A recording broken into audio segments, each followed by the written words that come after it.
कहेंगे कि सरकार सही है।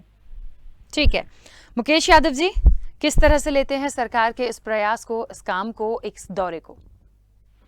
देखिए, सबसे बड़ी बात है कि भारतीय जनता पार्टी जो है, जिन मुद्दों को लेकर के चुनाव में गई थी, उन मुद्दों से ये लोगों को भटकाने की कोशिश कर रहे हैं बार बार। मैं ज्यादा कुछ नहीं कहूंगा। यदि भारतीय जनता पार्टी के किसी मंत्री और विधायक को हकीकत जाननी है तो पेट्रोल टंकी के बगल में चले जाएं। जो व्यक्ति पेट्रोल भरवाता है, डीजल भरवाता है, चाहे किसान हो, मजदूर हो, नौजवान हो, व्यापारी हो, सभी लोग परेशान है महंगाई से। दूसरी बात मैं शिक्षा को लेकर करूंगा कि मैं एक आरटी के थ्रू जो है लोगों का राइट टू एजुकेशन के थ्रू एडमिशन करवाता हूं और हर गली मोहल्ले में जाता हूं। तो जो स्कूल कॉलेजेस जो है दिए गए हैं, वे कॉलेजेस जो है बच्चों के एडमिशन लेने से मना कर रहे हैं। उनके पीछे कारण यह था कि सरकार जो है उनके हिस्से का जो बजट है वो पैसा नहीं दे रही है, और यदि वो बच्चों का पैसा नहीं देंगे तो मैं उनका एडमिशन नहीं लूंगा। स्कूल वाले साफ कर रहे हैं। इधर बेसिक शिक्षा अधिकारी से बात होती है तो हम लोग बेसिक शिक्षा अधिकारी के यहाँ लखनऊ में धरने पर भी जो बैठने की बात कहे, उन्होंने कहा कि सरकार जो है बजट नहीं दे रही, पैसा नहीं दे रही, लेकिन फिर भी हम लोग कॉलेजों पर जो है निःशुल्क शिक्षा के अधिकार के तहत जो एडमिशन का दबाव बना रहे हैं। इसमें एक और दिक्कत आ रही, बहुत सारे स्कूल जो है उस शिक्षा के अधिकार के तहत बाहर कर दिए गए हैं। ये मतलब सरकार और शिक्षा माफियाओं के बीच का साठगांठ है, जिसमें यह कहीं नहीं बताया गया है इस आरटी एक्ट के द्वारा कि किसी स्कूल को आप जो है एडमिशन लेने वाली लिस्ट से बाहर कर दे। लेकिन सरकार ने लखनऊ के बड़े बड़े स्कूलों को शिक्षा के अधिकार अधिनियम से बाहर कर दिया है।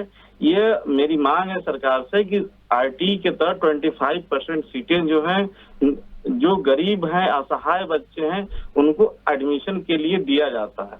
तो इस पर जो है सरकार, बेसिक शिक्षा अधिकारी ने कहा कि 12 करोड़ रुपए पिछले साल का बकाया है, अभी तक सरकार ने नहीं दिया है। तीसरी बात, थाने पर, हॉस्पिटल में, तहसील में आदि जगहों पर इतना भ्रष्टाचार भरा हुआ है कि हर अधिकारी घूस ले रहा है। जनता उससे भी जो तंग है। हम तो कहते हैं कि गांव न जा करके ये जो थाने पर, हॉस्पिटल पर और स्कूल पर, ये जो सारे जो डिस्ट्रिक्ट हैं, इन सब जगहों पर जो भ्रष्टाचार की सफाई कर दें तो निश्चित ही जो है एक बेहतर मॉडल होगा। लेकिन जिस तरीके से दिल्ली में अरविंद केजरीवाल जी और जो है पंजाब के मुख्यमंत्री श्री भगवंत मान जी स्कूल में जा करके छात्रों के बीच में पीछे बैठ रहे हैं और जो छात्रों से सवाल कर रहे हैं, तो ये किसी स्कूल का दौरा करें, सबसे बेटर रहेगा। वहाँ की सुविधाएं बदलेगी, वहाँ के बच्चों का भविष्य बदलेगा। तीसरी बात मैं कहता हूँ कि इस समय घोर संकट पानी का है। पानी का भूजल स्तर नीचे गिरता जा रहा है।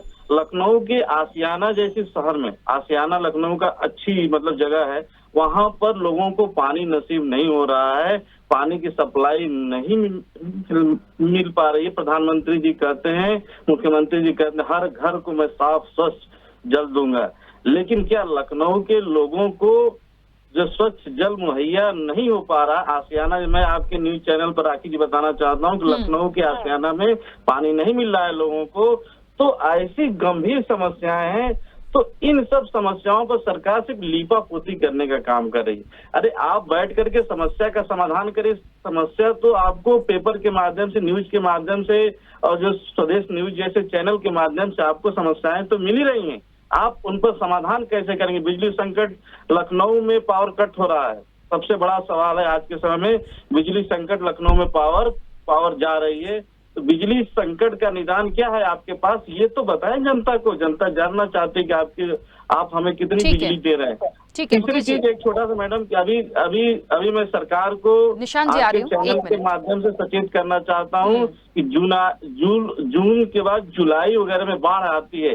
बाढ़ के लिए इनकी कोई प्लानिंग नहीं है कि बाढ़ को हम किस तरीके से रोकेंगे। दूसरे, गेहूं की जो खरीद हो रही है उसमें जो घपलाबाजी हो रही है, तो गेहूं की खरीद, बाढ़ की समस्या है, और किसानों को अभी डीए जो उनकी खाद और बीज की संकट आएगी धान के लिए, उस समय सरकार को जो है मतलब सचेत करना चाहता हूं कि जून, जुलाई, अगस्त में ये सारे मुद्दे आपके सामने आएंगे। खाद, बीज, बाढ़, पानी, इन सब मुद्दों पर भी सरकार को ध्यान आकर्षित करना चाहता हूं। ठीक है, मैं जवाब लूं।